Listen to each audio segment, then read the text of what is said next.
नमस्कार, ये है ऑन पॉइंट भारत। मैं हूं डॉक्टर सीमा परिहार। आज के मुख्य समाचार। पद्म विभूषण रतन टाटा के स्वर्गवास से शोक की लहर। हीरो जैसी पर्सनैलिटी, बेजुबानों से प्यार। देश में लॉन्च की थी पहली सस्ती कार। आनंद महिंद्रा और गौतम अडानी के बाद बिहार से भी आया रिएक्शन। कौन होगा पद्म विभूषण रतन टाटा का उत्तराधिकारी? अमेरिका से खरीदे जाएंगे 31 प्रीडेटर ड्रोन। देश में बनेगी 2 परमाणु पनडुब्बियां। बेंगलुरु में यातायात की समस्या से निपटेगा एआई। विमान उड़ाते हुए पायलट की मौत। इमरान की वजह से पाकिस्तान को लग गया 24 करोड़ का चूना। इंतकाम के मूड में इजराइल। ब्रिटेन में नहीं होगी खोपड़ी की नीलामी। नीतीश कुमार रेड्डी ने वो कर दिखाया जो कोई भी भारतीय नहीं कर सका। टीम इंडिया ने दर्ज की सबसे बड़ी जीत।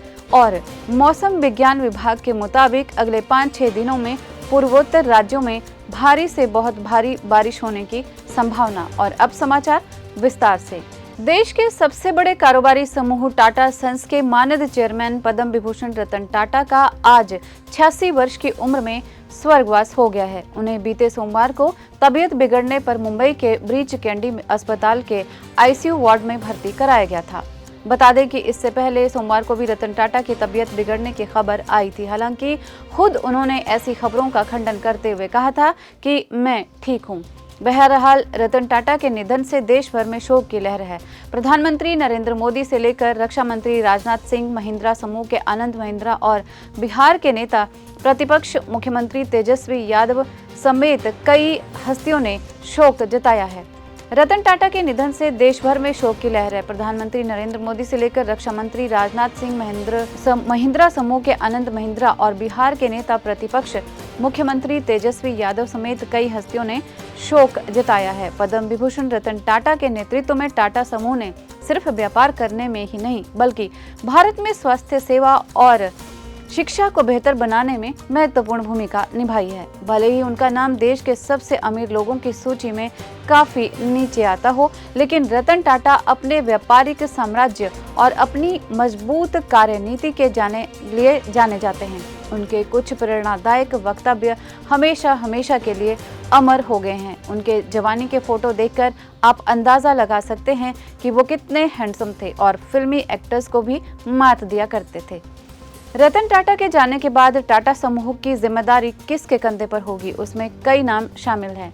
नोएल टाटा रतन टाटा के सौतेले भाई सबसे आगे हैं। सिर्फ नोएल टाटा पर ही नहीं, टाटा की नई पीढ़ी के कंधों पर टाटा समूह की जिम्मेदारी होगी। भारतीय नौसेना और रक्षा बलों की निगरानी क्षमताओं को बढ़ावा देने के लिए रक्षा मामलों की कैबिनेट समिति ने स्वदेशी रूप से 2 परमाणु पनडुब्बियों के निर्माण और अमेरिका से 31 प्रीडेटर ड्रोन खरीदने के लिए प्रमुख सौदों को मंजूरी दी है। रक्षा मामलों की कैबिनेट समिति ने कुल 80,000 करोड़ के सौदों को मंजूरी दी।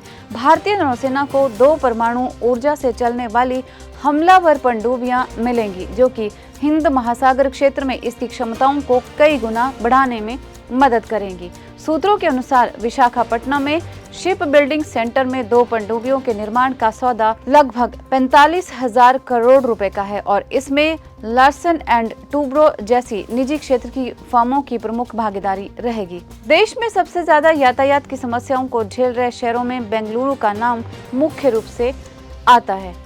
लेटेस्ट ट्रैफिक क्वालिटी इंडेक्स यानी कि TQI की तरफ से बेंगलुरु को भारत के सबसे भीड़भाड़ वाले शहर के रूप में मान्यता दी गई है। वहीं बढ़ती यातायात समस्याओं से निपटने के लिए बेंगलुरु की यातायात पुलिस प्रमुख जगहों पर AI संचालित ट्रैफिक सिग्नल स्थापित करेगी।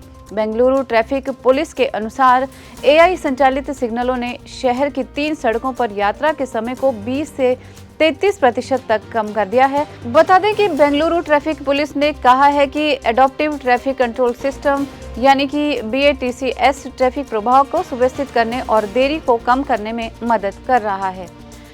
सिएटल से इस्तांबुल जा रहे तुर्की एयरलाइंस के पायलट के बीच रास्ते में मौत के बाद बुधवार सुबह विमान की न्यूयॉर्क में आपातकालीन लैंडिंग करानी पड़ी।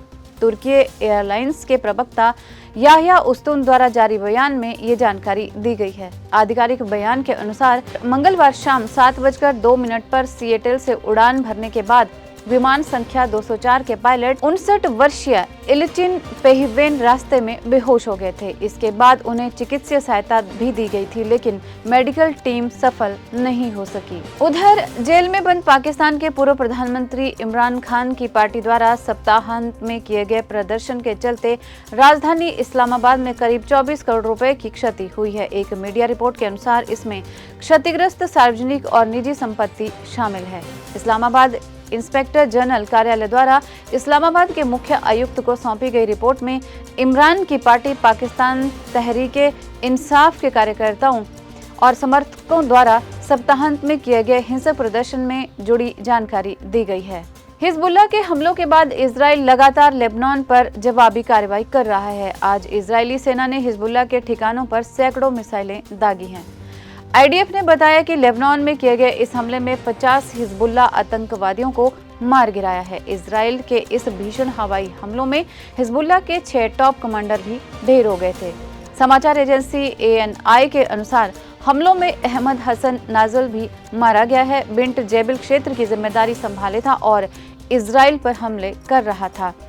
ब्रिटेन के एक नीलामी घर ने लाइव ऑनलाइन बिक्री के लिए रखी गई 2 करोड़ 30 लाख रुपए कीमत वाली इंसानी खोपड़ी को वापस ले लिया है। आपको बता दें कि ये कदम भारत में उठे आक्रोश और विरोध प्रदर्शन के बाद उठाया गया है। ऑक्सफोर्डशायर के टेट्सवर्थ में स्वान नीलामी में the curious collector sale antiquarian books पांडुलिपियों और पेंटिंग्स के हिस्से के रूप में दुनिया भर से प्राप्त खोपड़ियों और अन्य अवशेषों की एक श्रृंखला उपलब्ध कराई गई थी। इसमें लॉट नंबर 64 के रूप में नागा जनजाति की 19वीं सदी की सींग वाली नागा इंसानी खोपड़ी को नीलामी के लिए रखा गया था। और अब एक नजर डालते हैं क्रिकेट पर।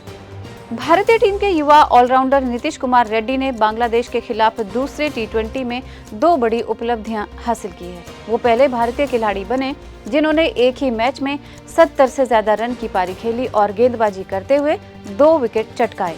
अभी तक T20 में कोई भी भारतीय ऐसा नहीं कर सका था। इसके साथ ही दूसरे युवा भारतीय खिलाड़ी बने जिसने प्लेयर ऑफ द मैच का खिताब जीता। दिल्ली के अरुण जेटली अंतर्राष्ट्रीय क्रिकेट स्टेडियम में बांग्लादेश ने टॉस जीतकर पहले गेंदबाजी करने का फैसला किया। 3 विकेट जल्द गंवाने के बाद नीतीश रेड्डी और रिंकू सिंह ने ताड़-तोड़ बल्लेबाजी करते हुए बड़े स्कोर की नींव रखी।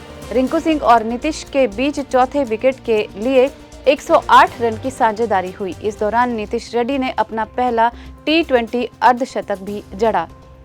भारतीय क्रिकेट टीम ने दिल्ली के अरुण जेटली स्टेडियम में खेले गए दूसरे T20 में बांग्लादेश को 86 रन से हराया। ये T20 इंटरनेशनल में बांग्लादेश के खिलाफ भारत की रनों के अंतर से सबसे बड़ी जीत दर्ज हुई है। टॉस हारकर पहले बल्लेबाजी करते हुए भारतीय टीम ने 20 ओवर में 9 विकेट खोकर 221 रन बनाए।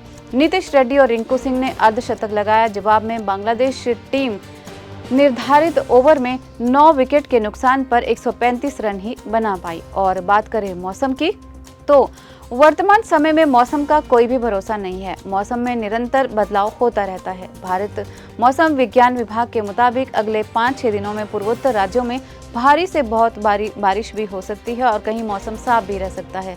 दिल्ली और NCR में कल हल्की बारिश होने की संभावना जताई गई है। लखनऊ, नोएडा, गाजियाबाद, आगरा, वाराणसी में बादल छाए रहेंगे।